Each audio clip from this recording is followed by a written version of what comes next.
प्रश्न है हमारे सामने यहाँ पे, रेबीज का दूसरा नाम क्या है। तो सबसे पहले आपको बता दें कि रेबीज क्या होता है। आप लोग इसका आंसर सोचिए, दीजिए कमेंट में। रेबीज जो होता है वह आपके जानवर जो होता है ना, जानवर जो बाइट करता है उसके काटने से रेबीज जो है होता है, समझ गए। बेसिकली ज़्यादातर ये मामला जो है कुत्ता के काटने पर होता है। क्या चीज़? कुत्ता के काटने पर रेबीज होता है, बट दूसरे जानवर भी काटने से हो सकता है ये रोग, समझ गए। बेसिकली इतना समझिए कि जानवरों के काटने से, बाइट करने से जो संक्रमण होते हैं वह रेबीज होता है, समझ गए। और रेबीज को दूसरे भाषा में हम लोग हाइड्रोफोबिया भी कहते हैं, समझ गए। तो जिस पेशेंट को अगर कुत्ता काट लिया है तो उसमें जो है पानी से काफ़ी ज़्यादा डर लगता है और उसको हाइड्रोफोबिया कहते हैं, जल से डरना, और यह रेबीज में होता है। ओके। फोटोफोबिया क्या होता है? तो फोटोफोबिया होता है कि कोई व्यक्ति को अगर प्रकाश से दिक्कत होता है, इरिटेट होगा प्रकाश से, तो उससे फोटोफोबिया होता है, यानी प्रकाश से डर लगना, समझ गए। तो ये चीज़ें हैं, ये चीज़ें को आप लोग समझ गए। आगे चलिए, आगे है दूसरा है, बहुत अच्छा प्रश्न है। कहता है मायोकार्डियल इन्फारक्शन का लक्षण क्या है, यानी एमआई का लक्षण क्या होता है। तो एमआई का लक्षण क्या होता है? Chest pain, epigastric pain, vomiting, fever. देखिए, सबसे प्रमुख जो मायोकार्डियल इन्फारक्शन का जो लक्षण होता है, मायोकार्डियल इन्फारक्शन को हम लोग जो है हार्ट अटैक के नाम से भी जानते हैं। क्या चीज़? हार्ट अटैक के नाम से। ओके।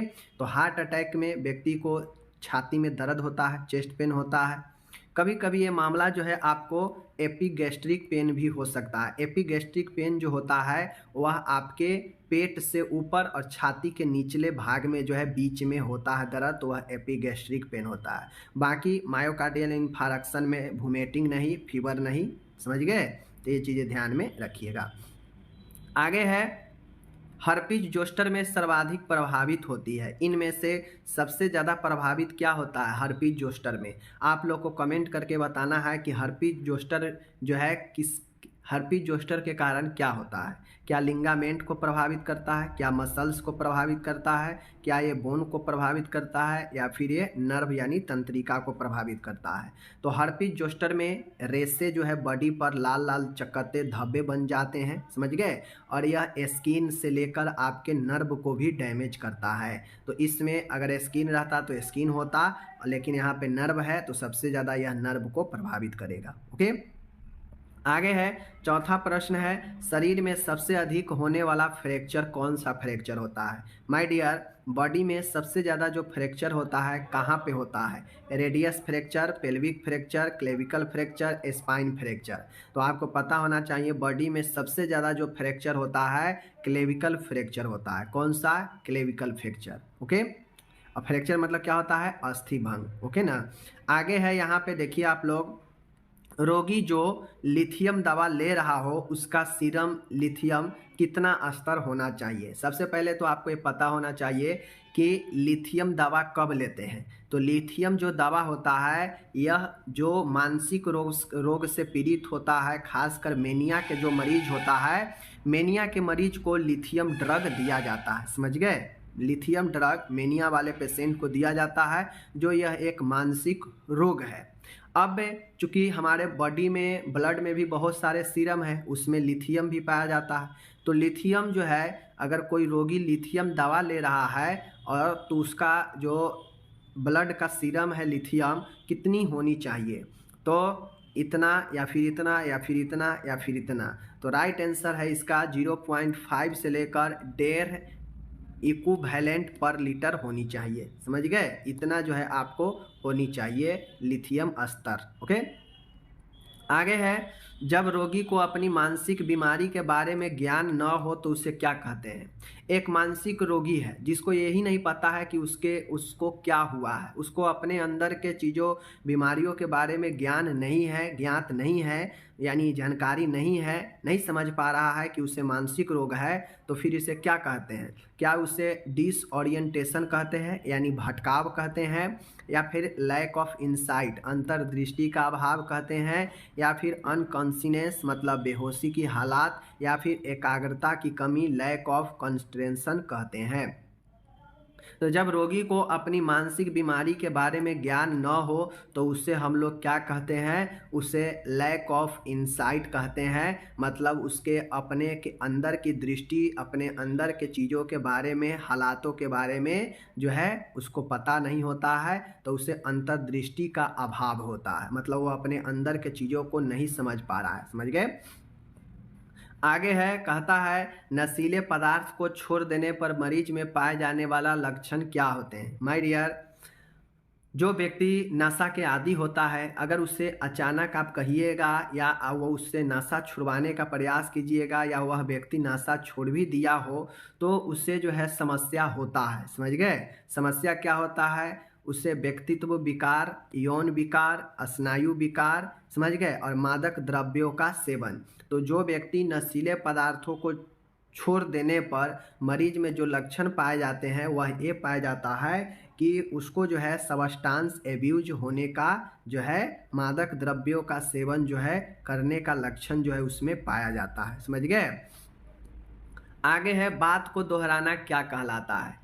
अगर कोई व्यक्ति यहाँ पे बात कर रहा है, इसके बातों को सुनकर ये वाला व्यक्ति जो है दोहरा रहा है, जो ये बोला है जो ये बोला है, यानी दोहरा रहा है, तो बातों शब्दों को दोहराने को हम लोग क्या कहते हैं, क्या कहते हैं, इकोपेरेक्सिया, एपिलेप्सी, इकोलेलिया, एमनेसिया। समझिएगा चारों वर्ड को। इसका राइट आंसर होगा इकोलेलिया। इकोलेलिया को कहते हैं शब्दा अनुकरण, मतलब शब्द का अनुकरण करना किसी दूसरे के बोले हुए शब्दों को। ठीक है।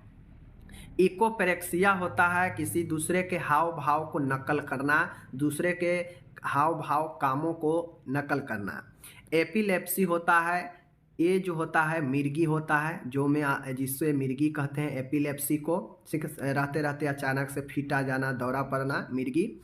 एमनेसिया होता है जो व्यक्ति को मेमोरी लॉस होता है तो उसे एमनेसिया कहते हैं। ओके।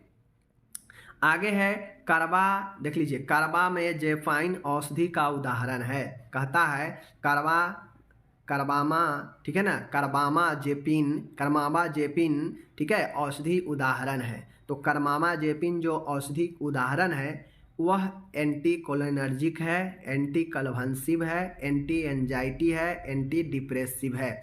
तो इसका राइट आंसर न एंटी डिप्रेसिव है, न एंटी एंजाइटी है, न एंटी कोलिनर्जिक दवाई है। जो कार्बामेजापाइन जो दवा होता है वह एंटी कन्वल्सल ग्रुप के आता है, यानी किसी को दौरा हो, फिट लगता हो तो उससे कार्बामेजापाइन औषधि जो है उपयोग में दिया जाता है दौरा पड़ने पर, सीजर आने पर। ठीक है। कहता है भोजन को भाप में पकाना। भोजन को अगर हम भाप में पकाते हैं तो उसे क्या कहेंगे, सिमरिंग कहेंगे, स्टीविंग कहेंगे, बॉयलिंग कहेंगे या स्टीमिंग कहेंगे। तो भोजन को भाप में पकाना स्टीमिंग कहते हैं। समझ गए चीज़ों को। आगे चलिए। आगे है कुष्ठ दंडाणु। कहता है कुष्ठ दंडाणु लेप्रोसी बैसिलस की खोज करने वाला वैज्ञानिक थे। बहुत अच्छा प्रश्न है। लेप्रोसी बैसिलस की खोज किसने किया, कौन से वैज्ञानिक। तो माय डियर, जो कुष्ठ के जो दंडाणु है, लेप्रोसी जो बैसिलस है, इसका खोज करने वाला वैज्ञानिक एडमोर हान्सेन, रोनाल्ड रॉस, रॉबर्ट कोच, उपरोक्त में से कोई नहीं।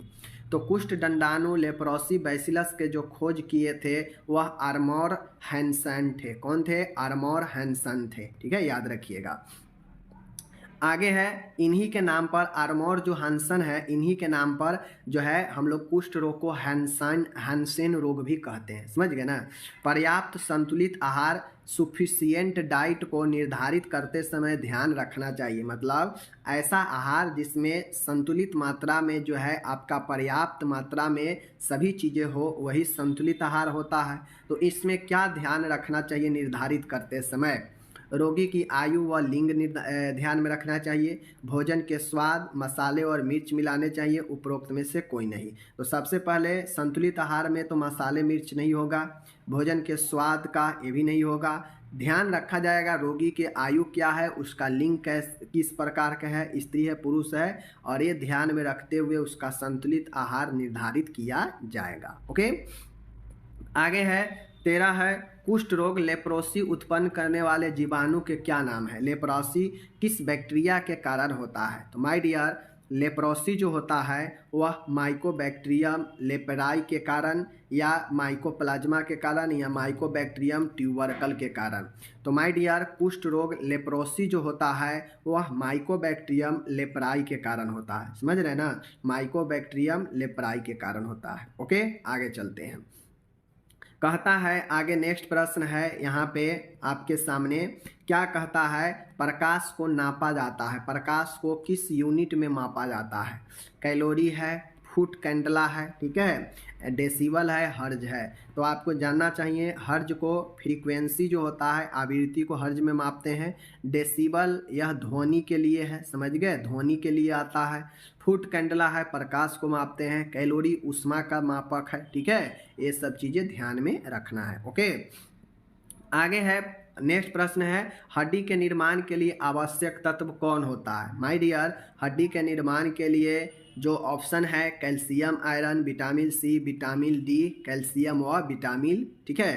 तो हड्डी निर्माण के लिए कैल्शियम और विटामिन्स का होना जरूरी है। फास्फोरस भी जो है इम्पोर्टेंट है। समझ रहे हैं चीज़ों को? आगे चलिए, आगे है, कहता है कुछ समय के लिए सांस रुक जाना क्या कहलाता है? माय डियर, कुछ समय के लिए अगर किसी का सांस रुक जाता है तो उसे क्या कहते हैं? यहाँ पे क्या है? रुक जाना। ऐसा नहीं है कि कम होना या तेज होना, बिल्कुल रुक जाना मतलब रुक जाना।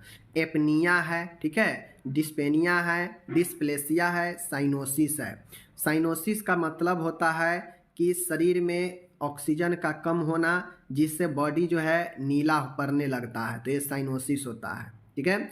डिस्पेनिया का मतलब होता है ठीक है, डिस्पिनिया। डिस्पिनिया का मतलब होता है डी फॉर डिफिकल्ट और पिनिया मतलब श्वसन, यानी श्वसन में कठिनाई होगा तो उसे डिस्पेनिया कहेंगे। और ए फॉर अब्सेंस और एपनिया का मतलब होता है कि श्वसन रुक जाना, यानी absence of apnoea. A for absence, A for apnoea, ठीक है। तो एपनिया का मतलब होता है श्वसन रुक जाना। ओके, आगे चलिए, आगे है, कहता है यहाँ पे बच्चा अकेले चलना कब शुरू करता है? एक बच्चा है, शिशु है, वह कब चलना शुरू करता है? 10 माह में, 15 माह में, 21 माह में, 24 माह में? तो देखिए, ऐसा फिक्स नहीं है कि बच्चा कब जो है चलने लगता है, ठीक है ना, कब जो है अकेले चलना शुरू कर देता है, ठीक है। सभी बच्चा में अलग अलग होता है, बट नॉर्मली जो है 15 माह जो है, इस इन ऑप्शन हिसाब से 15 माह जो है राइट आंसर है। इस समय जो है बच्चा अकेला शुरू चलना कर सकता है। आगे है, जॉन्डिस का दूसरा नाम क्या है? पीलिया का दूसरा नाम क्या है? पीलिया का दूसरा नाम इक्टेरस है या हाइपरबिलुबिरीमिया है या फिर ए या बी दोनों है या इनमें से कोई नहीं है? तो सबसे पहले समझना होगा, जॉन्डिस का नाम जो है इक्टेरस भी है और जॉन्डिस का नाम हाइपरबिलुबिरीमिया भी है, यानी जॉन्डिस को इक्टेरस और हाइपरबिलुबिरीमिया दोनों नाम से जानते हैं, इसलिए ऑप्शन सही सी होगा। ओके, आगे है, अच्छा प्रश्न है, मरीज के डिस्चार्ज के बाद होने वाले मृत्यु के बाद यूनिट का किस्सा के, देखिए कहता है मरीज के डिस्चार्ज होने के बाद, अथवा यहाँ पे क्या होगा? अथवा, समझ गए? अथवा मरीज के डिस्चार्ज यानी छुट्टी होने के बाद अथवा मृत्यु के बाद यूनिट का कीटाणु शोधन जो किया जाता है वह क्या कहलाता है? Disinfection, sterilisation, terminal disinfection, fumigation. Fumigation यह नॉर्मल अस्पताल के ध्रुवीकरण करना होता है, ठीक है।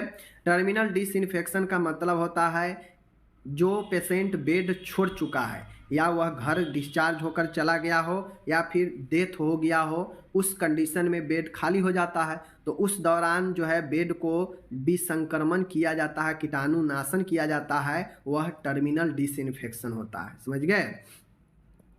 आज का लास्ट प्रश्न है 20 नंबर, सब सेंटर उप केंद्र दवाई किट ए में, ठीक है, सब सेंटर में किट होता है, उस किट ए में जो है आपके क्या होता है? ORS, पोविडोन मलहम, पैरासीटामोल, ऑक्सीटोसिन इंजेक्शन। तो सब सेंटर किट ए जो होता है इसमें ORS का घोल जो है होता है। समझ गए? तो इस प्रकार से माय डियर मैंने आपको जो है अच्छा प्रश्न करा दिया। 20 प्रश्न कराया, आप लोग कमेंट करके बताइए। 20 प्रश्न मैंने तो कराया बट आप लोग को 30 प्रश्न जो है यहाँ से सीखने को मिला होगा। 100% 100 जो है 100% जो है 30 प्रश्न आप लोग को यहाँ से क्लियर हुआ होगा, ज़्यादा हुआ होगा क्लियर। समझ गए? बाकी चलिए डेली आपको वीडियो मिलेगा बजे के आसपास, जहाँ से आप लोग देखकर सभी तरह के नर्सिंग एग्जाम की तैयारी आप लोग कर सकते हैं शुरू। ओके, धन्यवाद।